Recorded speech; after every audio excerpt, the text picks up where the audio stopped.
We'll see if this works, but I don't know. Feels like it's not gonna work. Mainly because I keep looking at myself instead of looking at, you know, you guys. But also because my toddler is upset right now. So I thought I wanted to come on here and talk a little bit about my vision problems, like my eyesight problems. They were one of the first symptoms I had that something was going on weird with my brain. And it was quite a journey to find out answers for that, which at this point we discovered I have optic nerve atrophy in both eyes. And at the time that I spoke with the neuro-ophthalmologist, he didn't really have answers as to why that was happening. But it was the first time there's a cat here. You'll see. That's Mac. We didn't really have answers at the time. I was waiting for genetic test results from Invitae, and that's what revealed that I had SPG7, which notoriously shows in eye problems. Like, to sum it up, there are a lot of things, and I do have other issues with my eyes than just the optic nerve atrophy, but the optic nerve atrophy was the biggest, like, oh my god, they found something, because like why is my eyesight doing this weird stuff? So like I want to take it back to the beginning. First of all, SPG7 is genetic, so it runs in my family, and I was the first one that we discovered it with, but we also found another family member who is a carrier. And prior to me, I know for a fact that my grandmother also had SPG7, and she had multiple surgeries on her eyes throughout her life. She basically learned to ignore one of her eyes, and she was able to drive into, I believe, her 80s. So pretty much, you know, and she had some mobility issues because SPG7, it also comes with other symptoms, and it can be wide-ranging. But for now, I just want to discuss the vision issues that I have experienced, in case anyone out there has also popped for this gene variant and can relate. Okay, so the start of my issues, the start of my eye issues, early on, you probably could have said that I had a lazy eye. Haha, lazy Susan eye. You know, it would happen occasionally, and usually my eyes, they go in more, like, hey. And it was kind of cute, you know. There's some cultures that actually appreciate this kind of, for me it's called convergence insufficiency. Strabismus, I've heard other names. So I noticed that when I was little. I wasn't like formally diagnosed with anything. I've always had bad eyesight, like myopia, and my whole family has really bad eyesight. We all have glasses. So when I entered college, there was like a big, I don't know, it's kind of hard to describe. I was an art student, and I noticed something was going on with my eyes. I had a terrible time with drawing perspective in class. And I didn't notice it at the time, but what really became an issue is I had some kind of eye infection where all of a sudden my left eye was really red, and then I had ptosis with it. Ptosis, if you don't know, PTOSIS, it is when the eyelid is droopy. And for me, I found it really embarrassing to experience, and I had it it lasted for a couple of years for me. And I was a photographer. I still am, I guess. I don't know. And I would, at that time, I was very self-conscious of it, and I would Photoshop my right eye and flip it onto my left eye to make it the same size, and then like blend it in and all that and make it look real. But I was very self-conscious of this droopy eye. And there was a big part of that time when I was like, did I have a stroke? Like, what's going on here? It took years, though, for it to really kind of get back to normal, and it's better. But when I have a migraine, it gets worse. Or, you know, I definitely have noticed the laxity that has gotten progressively worse with this left eye as well as just this entire side of my body. It's hard to find too much information about SPG7 in the literature because it's pretty dang rare. And they're trying to study it, they're trying to learn more about it, and I'm hoping that, you know, my experience, my sharing what I'm going through, maybe it can lead to some pattern with other people, and maybe there's a doctor out there who's like, oh wow, interesting. Vision problems, SPG7, hereditary spastic paraplegia type 7. That's what we're talking about right here. So, yes, I woke up from a really bad migraine, and my eye was completely red around like where the contact was. And so I assumed, you know, I fell asleep with my contacts in, maybe I got a bit of an infection. And it took me a bit, but I went to the eye doctor, and they essentially just diagnosed me with dry eye. And I mean, you know, that's not nothing, but it's not necessarily what I went in for. They told me to avoid wearing my contacts for a couple months, and then also consider switching to a preservative-free contact lens solution, which I did for many years, and then I got broke and poor, and so then I switched back, and I didn't notice any difference. I'm just so you know, didn't notice a difference. Now, I do, at this current time, use artificial tears. I use all kinds of contact lens re-wetting drops. But I was also, years later, diagnosed with Sjogren's syndrome, which means it's an autoimmune condition where the immune system attacks the moisture cells of the body. So it could explain why I'm having the dry eyes. It also causes dry mouth, which, I mean, off and on I would notice. I usually notice when I'm sick. So, like, if I have a cold, my body reacts by making me a little dry raisin. And although that sounds like LOL, you know, it actually is very uncomfortable, and it feels very dangerous because you're, 80% water? 75% water. And if you're constantly dehydrated, it has an effect on your heart. It has an effect on your organs. It puts a lot of strain on a lot of systems. And it's an issue. I've definitely noticed it's an issue. It is the first thing that knocks me out now.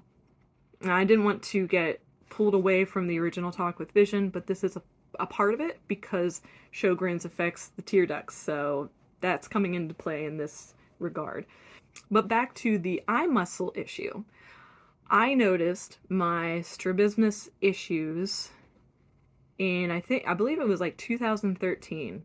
I started to notice that, I thought it was scoliosis, which, I mean, I did also have scoliosis growing up, but this shoulder was up higher, I had tightness in my neck, I still have all kinds of issues, obviously. I'm trying to stay focused on the eyes. But I noticed that I would hold my head at an angle to try to be able to read. And over the years, I've lost my ability to focus when reading. It became so difficult. And I was like, okay, is this like do I all of a sudden have ADHD? What's happening? And so I started, you know, like wondering, okay, if I close an eye, and I was well aware of my grandmom who learned to ignore one of her eyes completely. And so I had these questions. I brought them into my ophthalmologist, the same one who diagnosed me with the dry eye in 2007. So 2007 and then 2013 was the next main visit for a new issue. And as soon as I brought up, I'm like, I feel like something's up with this eye, and I'm ignoring it, and I can't read. And they're like, oh. And so they pulled out this little system to check for the convergence insufficiency. And it just like went down the line, and he asked me when I could see something. I can't remember now, it's been a bit. But they asked when something seemed like it wasn't shifting in front of my vision. And so now, here they are, I've got them right here. So then I was prescribed prism glasses to try to correct this convergence insufficiency. And it's very difficult though, because like, so I have my contacts which fix my eyesight. And these fix the convergence insufficiency so that whatever I'm looking at, like from maybe 10 feet to me, my eyes cannot work together. So that's what that means. And the eye muscle in this eye, or maybe both, I don't know. But the eye muscle is weak. And so it can't straighten them out and have them work together. And this is common as you get older. But if you have an eye muscle, a progressive eye muscle condition like SPG7 has, then you might just kind of have to deal with this. And this is what happened with my grandma. She had her first eye surgery at about my age right now. So here I am. But I've got my prism glasses, which I'm supposed to wear when I'm on my computer, and I don't because I forget to. And there's this whole frustration that when I remove them, there's like a middle ground here where it's like, it's just such a jolt for my eyes that it gives me a migraine then. And it's a shame, you know? I'm an artist. I used to work on the computer constantly too. And now it causes me migraines, and it's literally a headache. So I'm just putting this out there. Those are my most boring symptoms though, okay? For my eyesight. You know, I've got them all. I've got like myopia, I've got the muscles, like, and I've got my brain optic nerve atrophy, which for me is the most exciting aspect of this discussion because, it can look like so many different things. And for me, oh my gosh, it was a journey to figure out what was going on. This is what I'm excited to talk about. Okay, all right, yeah. Optic nerve atrophy, in a nutshell, for me, I have little divots in both of my optic nerve. There are two, right? One for each eye. I'm so sorry. I only met with my neuro-ophthalmologist once. This is when they found it. And then after the fact, we found like a brain tumor and all kinds of stuff in my life. It's just been crazy. So you'll excuse me if I am ill-informed at this stage of my journey. I'm so sorry. But what I can do is explain what I'm seeing and how the heck I'm dealing with it. Okay, so I knew something was going on with my eyes. I kept seeing my ophthalmologist. I kept raising these same issues of like, hey, I'm seeing all kinds of colors. Hey, I'm seeing all kinds of sparks. Hey, don't mind my cat. She's going through the blinds. Ironic. All right, let me fix these blinds. You're so persistent. All right, so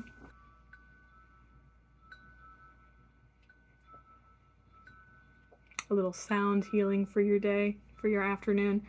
Blinds.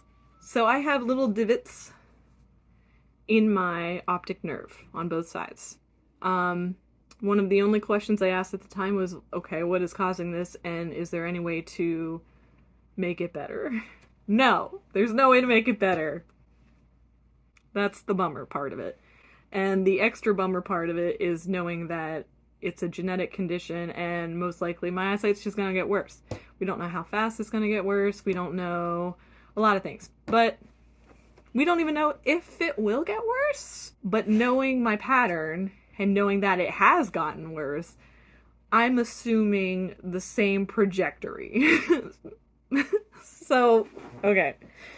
I first noticed weird colors over my vision with hormonal fluctuations. And I noticed them in 2010, 2009, 2010, and they were few and far between. So like maybe once every couple months I would notice, well, that was strange. What was that?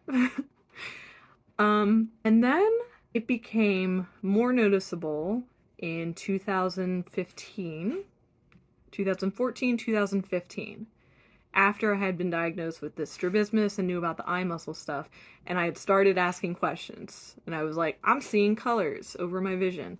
And the thing is, I didn't know they were colors at first. This is the best way I can explain them. I thought I was experiencing some kind of panic attack because all of a sudden my surroundings got like this one kind of sensation, like everything seemed, honestly, like I was on an acid trip, even though I've never done acid, so I don't actually know what that's like. But the way that's depicted, you know, like there's kind of like this vibrating aura kind of thing. It's like all of a sudden things just, and there's that specific migraine that's called like the Alice in Wonderland migraine. And so I don't know. I was seeing a neurologist at the time. I was medicating for migraines. And I was diagnosed with transformative migraines whenever I brought up these kinds of weird colors that I was seeing. But eventually, the colors were constant. And I knew it wasn't a migraine. I wouldn't have headache pain. Not that a migraine is headache pain all the time, but it was constant for me now. And now my vision was really decreasing. And I couldn't explain how. I knew that right here, like when I cover up this eye, I could see better. It's so weird. It's so weird. But then I started to notice if I was looking at a white wall while this panic attacky, acid trippy kind of visual stuff was going on, I could see colors. I was like, oh. And so then I'm like, well, look at these colors. And so then I'm like, okay, this is a migraine aura. No, because then it was constant, you know, and now it is constant in my life. It is every day, and it's even brighter and worse, and just like, whatever. It's just my life. Some days are worse than others. Sunny days, I notice it more. But the colors, for me, and by the way, I need to mention this. I have had occasional migraine auras, where like you get the scintillating scotoma, you know, like it's in the middle of your vision, it gets bigger. And I had done a lot of research into migraines for like a research paper back in an English class in college. Like, it was a big paper I wrote about creative people like Van Gogh and Seurat and all these famous artists, and whether or not they might have been inspired by migraine auras. It was a cool paper, just so you know. But so I had done a lot of research with Oliver Sacks' book on migraine, which I highly recommend. It's really great. Just in case anyone's interested. So I knew what a scintillating scotoma looked like, but I had never experienced those kind of migraines yet. But I have. When I'm sleep deprived, I will get them. And if I bend my neck a certain way, I will get them. It's really interesting. My baby is screaming right now. I did know what a scintillating scotoma looked like. I knew what a migraine aura could look and feel like. And I knew that this was different. And I knew it was related to my eyes, like my eye muscle.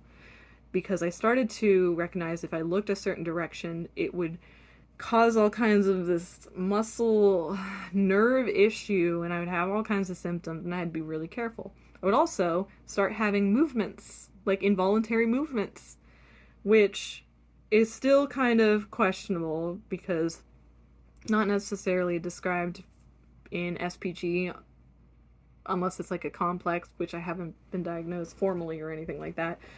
But my assumption is that they're related. It's a progressive neuro-motor condition, so, you know.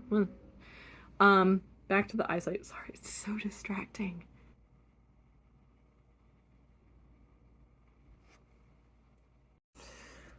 Okay, I am back. I spent a little moment with my family. It was my daughter screaming. I got myself some coffee, too.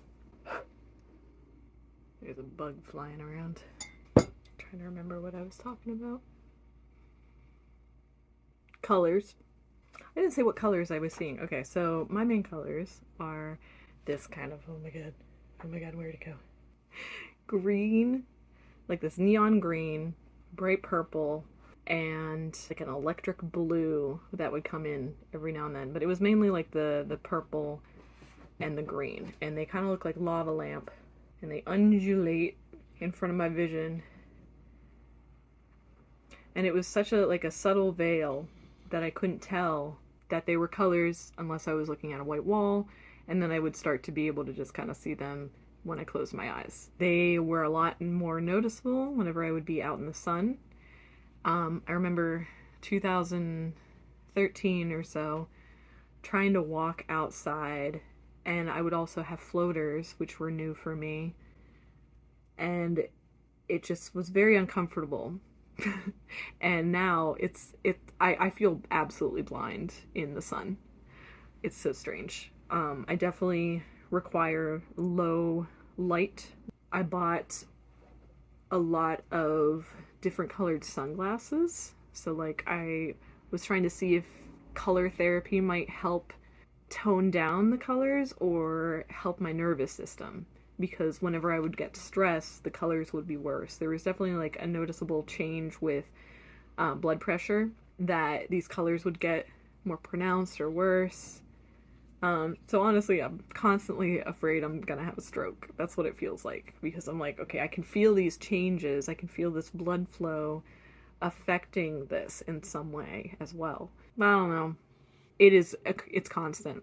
It is absolutely constant now that my vision is altered. And for years, for months, I definitely have been kind of like grieving. I've had to stop certain professions. Like I worked as a photo editor for a portrait studio, and I started noticing that I couldn't edit how I used to, and my attention to detail was declining. And also with like the strabismus, it became very difficult to focus on the computer. And now I'm rarely ever on the computer. I don't edit videos much anymore because it takes quite a toll out of me. I don't really read for pleasure anymore. I can read on my phone. And when I do that, I angle my phone. Like I'll angle it, I'll put it at an angle like this and look at it, and it kind of fixes the strabismus a little bit. I don't know. But yeah, my convergence insufficiency isn't quote unquote bad enough to need surgery. They keep saying that I could, and this was before we found the optic nerve atrophy, but at the time when they first diagnosed me and like I would have follow-ups, they said that I could do the pencil push-ups to try to fix that vision. I don't know how helpful it's going to be.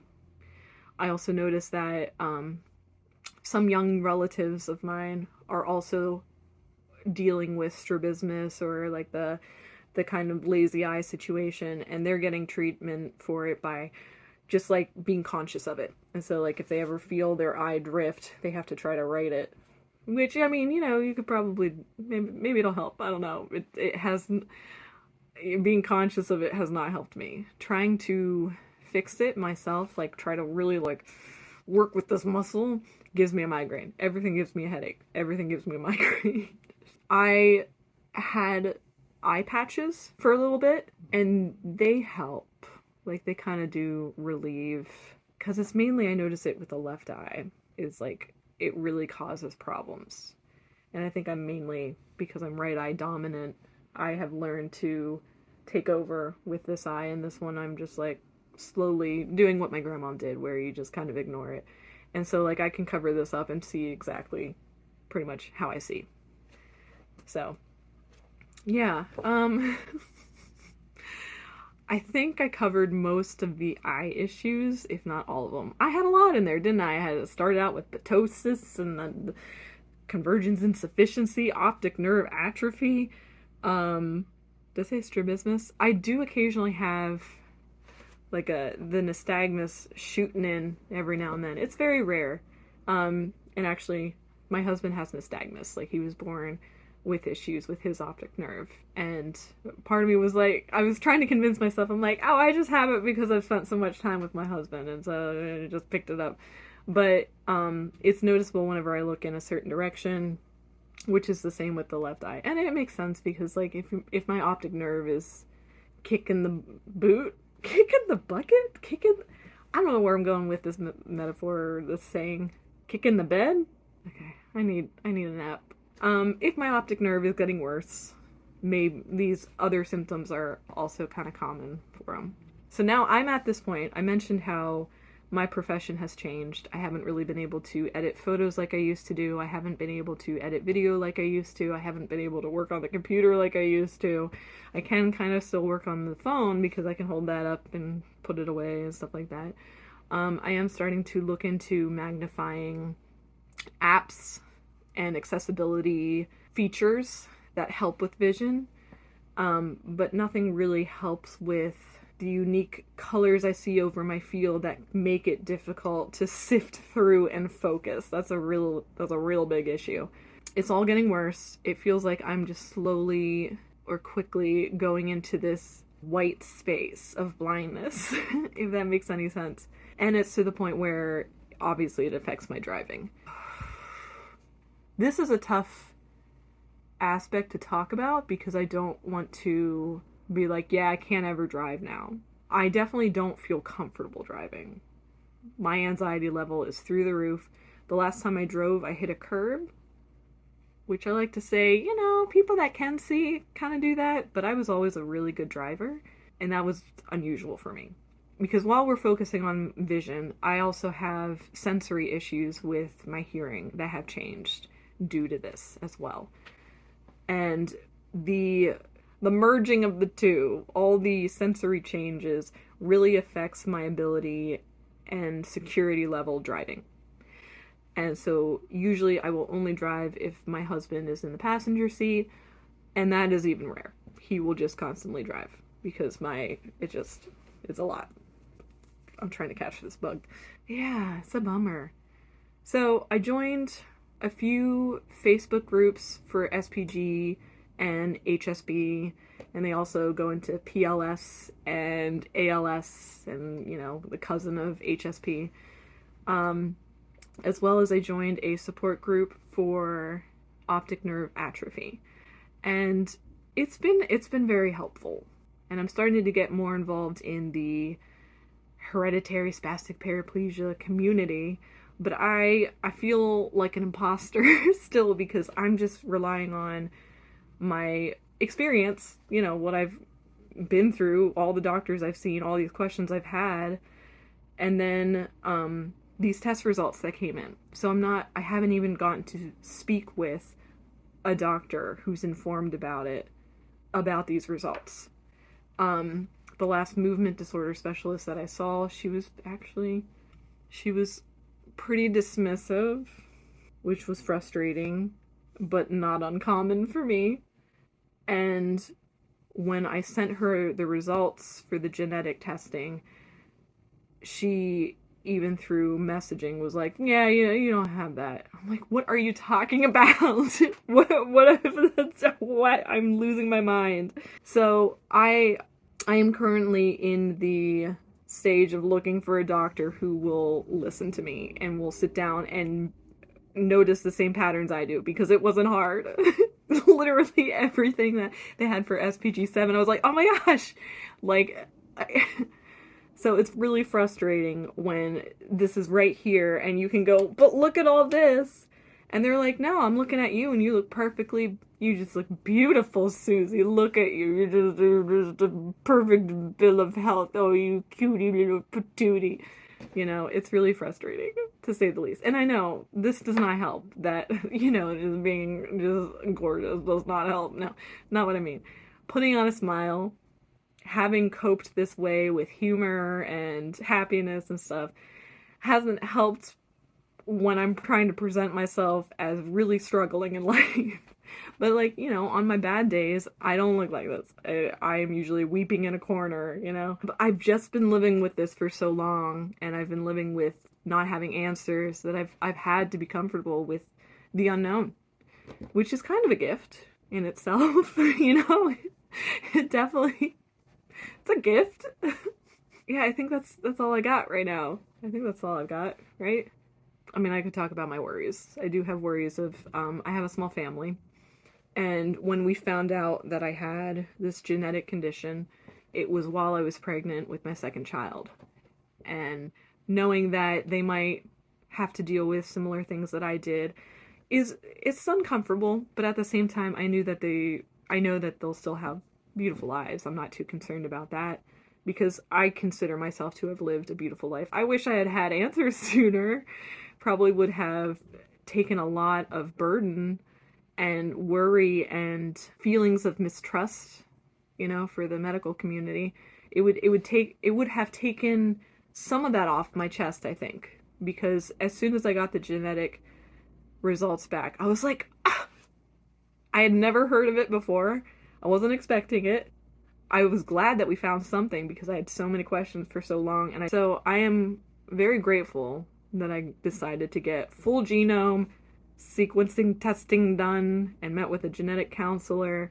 I wish I had done it sooner. I also do see it as a gift because depending on if it affects my children, I can be someone who understands, and I can be an advocate, and I can be a good communicator on their behalf.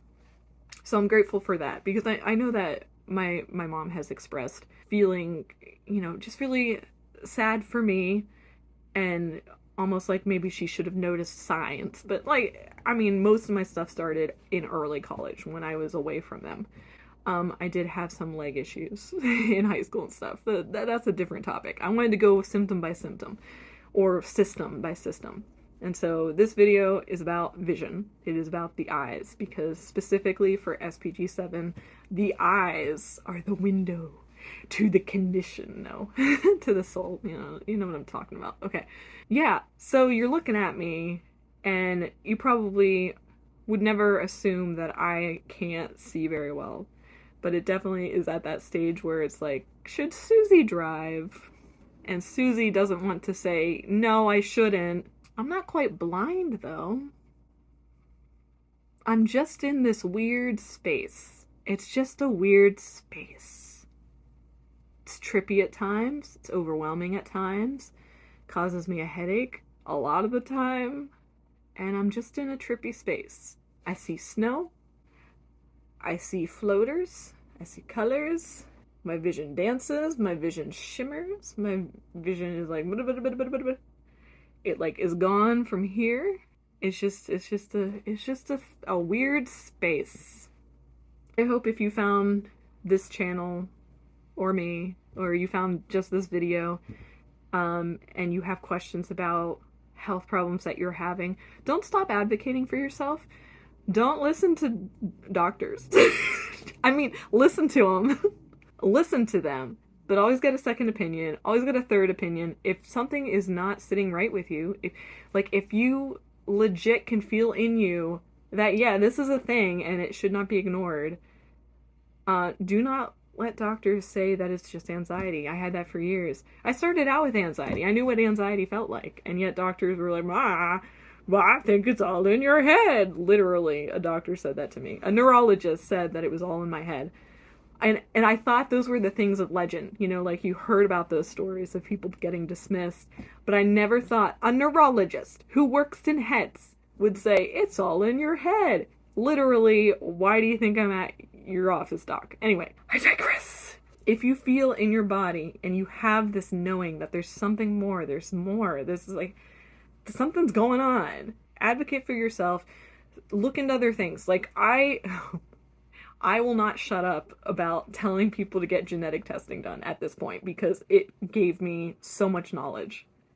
I was like, oh my gosh, it made sense. Everything clicked. I was so relieved. And I mean, it's not the best thing to be relieved about, but finally I knew I wasn't crazy, you know? I knew I wasn't a hypochondriac, but I was starting to just like question myself, you know? Like what? I'm like, oh, maybe it is just normal that my vision is this way. And yeah, and that's how I got the referral to a neuro-ophthalmologist. I went to an eye muscle doctor and was like, oh, yeah, and I see these colors, you know. He was like, wait, what? You see colors? I was like, yeah, you know. And I was so nonchalant at this point because I'd been mentioning them for years. But it took this one doctor to hear me and go, well, that's strange, to then refer me to a neuro-ophthalmologist who spent then like 4 hours of testing on me. And in an instant, when he saw the optic nerve atrophy and he mentioned it, I remember the nurse being like, oh, and writing it down. I'm like, oh, fascinating. What'd you find? So, I'm optimistic. I know that in my lifetime there might not be some kind of treatment that really slows this growth or process or prognosis. But at the same time, I'm a big fan of Shane and Hannah. Scrubby and Grubs. Scubby and Gerbs. Shane has SMA, and he's also from, like, Pennsylvania, around, like, the same area where I'm from originally, which is kind of cool. In his journey of, like, sharing YouTube videos, they found a treatment that was quite, like, pretty effective for him. And then follow-up, Steffi Lee, another, like, chronic illness, cystic fibrosis sufferer, or a manager of cystic. I like to say that people manage conditions and not necessarily suffer from them, because, like, it's just like an optimistic, I don't know, toxic positivity outlook, who knows. But yeah. But they came out with a drug that really helped her and her lung capacity. And so, like, these things are possible the more that we can study them. And so, honestly, like, legit, my hope is that I can just be an open book. I will spill it all. You know, I will just tell you about every single moment of my medical history if it's going to help in any regard. If there's any doctor out there that can find a pattern and can relate it to other SPGs, or maybe we can figure out, like, the proteins, and because I know I tried to watch a lot of lectures on HSP and stuff. And I learned about, like, the way that the mice were researched, and they found, like, this certain spasticity I'm so sorry, gene. There's, like, a specific gene that was called spastic, or it was like spaz or something. Excuse me.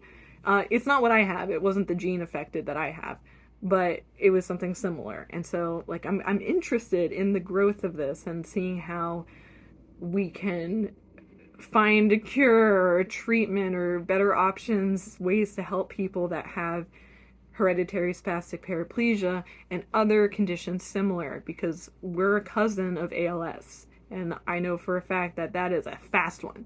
That's a fast one that gets people, and that is no bueno.